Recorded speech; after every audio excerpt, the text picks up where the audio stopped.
Үйіңізде ет қалмаған жағдайда дәл осы етсіз котлеттерді міндетті түрде жасап көріңіздер. Өте дәмді және де сочный болып шығады.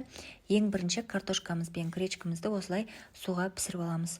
Одан кейін үстіне дәмдеуіштерін саламыз. Бір жұмыртқа салып, блендердің көмегімен біркелікті масса болғанға дейін жақсылап араластырып аламыз. Келесі кезекте бөлек ыдысқа ұн және де панировочный сухариді қосып, жақсылап араластырып дайындап аламыз. Одан кейін екі алақанымызды міндетті түрде майлап алыңыздар.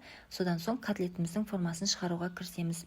Формаға салып болғаннан соң осы ұнға бір аунатып алып, барлық котлеттерімізді дайындап аламыз. Ешқандай үгітіліп, езіліп кетпейді қыздар, уайымдамаңыздар.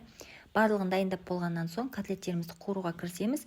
Мен осылай Тефаль фирмасының табаларына арнайы заказ беріп алдырған болатынмын. Сапасы өте жақсы, тұтқасы алынып салынады, ешқандай асты жабыспайды. Және де бір ерекшелігі, бұл табаларды газге де, пешке де қолдана берсеңіздер болады. Қызып тұрған майымызға осы котлеттерімізді салып, екі жағы қызарғанша пісіріп аламыз. Өте дәмді болып шығады қыздар. Мен гарнирге күріш пісіріп дайындап қойдым. Сіздер кез келген өзіңізге ұнаған гарнирмен ұсынсаңыздар болады.